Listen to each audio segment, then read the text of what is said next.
আসলে একটা প্রবণতা দেখতে পাবেন আমাদের দেশে, এটা যে কোনো একটা চাঞ্চল্যকর ঘটনা যখন ইনভেস্টিগেশন হয় তখন এভরি মোমেন্টের আপডেট দেওয়া হয়। কর্তৃপক্ষের পক্ষ থেকে আপডেটটা দেওয়া হচ্ছে। এই কর্তৃপক্ষ যিনি তদন্ত করছেন তিনি দিচ্ছেন, যারা তার ঊর্ধ্বতন কর্তৃপক্ষ আছে তারা দিচ্ছেন। তাতে কি হয়? একটি মামলার তদন্ত করে তদন্ত রিপোর্ট আদালতে জমা হবে। এটি তো মানুষের বিচারে তো বিচার হবে না। এবং এভরিডে আমরা দেখছি আজকে একটা তথ্য আসতেছে, এটা চেঞ্জ হয়ে আবার নতুন তথ্য আসতেছে, ওইটা চেঞ্জ হয়ে আবার নতুন তথ্য আসতেছে। এতে কনফিউশন বিল্ড আপ হচ্ছে। এই জন্যই আমাদের উচ্চ আদালতে 2019 সালে মিন্নির মামলায় ডাইরেকশন দিল এবং গাইডলাইন দিয়ে সেখানে বলে দিল যে তদন্তকালীন সময়ে এই ধরনের অতি উৎসাহী কাজ করা যাবে না। ওয়ালটন এয়ার কন্ডিশনার এক্সচেঞ্জ অফারে স্প্লিট এসিতে 23,000 টাকা পর্যন্ত নিশ্চিত ছাড়। আর মিনিস্ট্রি অফ হোমকে বলল এই ব্যাপারে একটা নীতিমালা তৈরি করেন, যে কতটুকু কি বলা যাবে কতটুকু কি বলা যাবে না।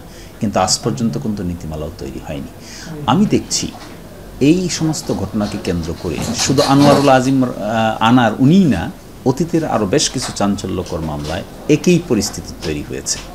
এটি আমাদের সুপ্রিম কোর্টের যে রায় আছে এটি দ্বারা সমর্থিত নয়, বারণ করা আছে। একইভাবে ইন্টারন্যাশনাল যে স্ট্যান্ডার্ড আছে, এই সাবকন্টিনেন্টের যে স্ট্যান্ডার্ড আছে, কোনো স্ট্যান্ডার্ডে এটিকে অ্যাপ্রুভ করে না। সেই জন্য আইনজীবী হিসেবে আমাদের দায়িত্ব আইনের কথা বলা, এই জন্যই এই লিগ্যাল নোটিশ দেওয়া। আচ্ছা, এই লিগ্যাল নোটিশের পাশাপাশি এটা হচ্ছে মিন্নি ভার্সেস যে মামলাটা ছিল সেই মামলা থেকে আমরা নীতিমালাটা হলো না, এর জন্য কি হাইকোর্টের কোনো দুর্বলতা আছে নাকি আসলে ওই পক্ষ থেকে দুর্বলতা? কেন নীতিমালাটা হয়ে উঠবে না আদেশের পরেও, বা কেন তারা মানছে না? এটা কি আসলে উদ্যতা অটাসিটি দেখাচ্ছে পুলিশ? আমি মনে করি নীতিমালার যে রায়টা কমিউনিকেট করা হয়েছিল, এই রায়টা প্রপারলি না মানাটা কোনো কর্তৃপক্ষের জন্যই ভালো নয়। আইনের শাসন প্রতিষ্ঠা করার জন্য উচ্চ আদালতের রায় সকলকেই মানতে হবে। বাংলাদেশের সংবিধানের 111 অনুচ্ছেদে স্পষ্ট করে বলা আছে যে হাইকোর্ট ডিভিশনের কোনো রায় সকলের উপর বাধ্যকর, আর আপিল বিভাগের রায় হাইকোর্ট ডিভিশন সহ সকলের উপর বাধ্যকর। কিন্তু এটি না মানাটা আমি মনে করি সমীচীন নয়। এটি অতি দ্রুত নীতিমালা তৈরি করা উচিত এবং এই ব্যাপারটি সলিউশনে আসা উচিত। অন্যথায় আমাদেরকে একটি ঘটনা তদন্তের জন্য তদন্তকারী কর্মকর্তা যেমন খেয়াল রাখতে হবে, কোর্টের এনভায়রনমেন্ট খেয়াল রাখতে হবে, ভিকটিম ফ্যামিলি খেয়াল রাখতে হবে, আসামিদের কথাও খেয়াল রাখতে হবে। তদন্ত করতে গিয়ে তো আপনি মানবাধিকার ভায়োলেট করতে পারবেন না। একজন আসামির চেহারা আপনি টেলিভিশনে দেখাচ্ছেন, এটি কি হিউম্যান রাইটস ভায়োলেশন নয়?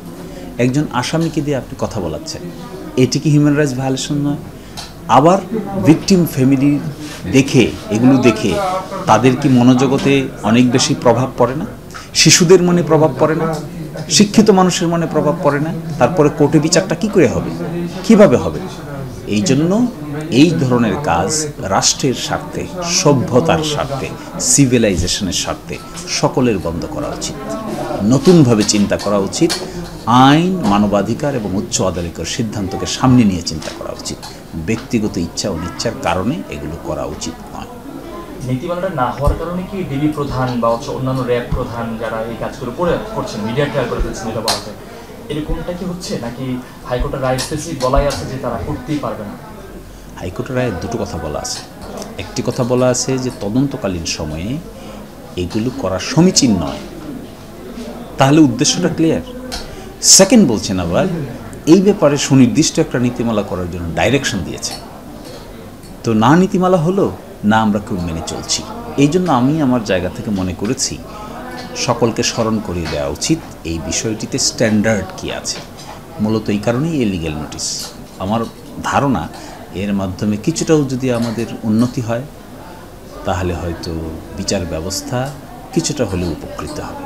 এই লিগ্যাল নোটিশ যদি ওনারা কার্যকরী হিসেবে না নেন বা কোনো উত্তর না দেন, পরবর্তী পদক্ষেপ হিসেবে আপনি কি পদক্ষেপ? অবশ্যই আমি এর পরবর্তী পদক্ষেপ হিসেবে হাইকোর্টে আসব।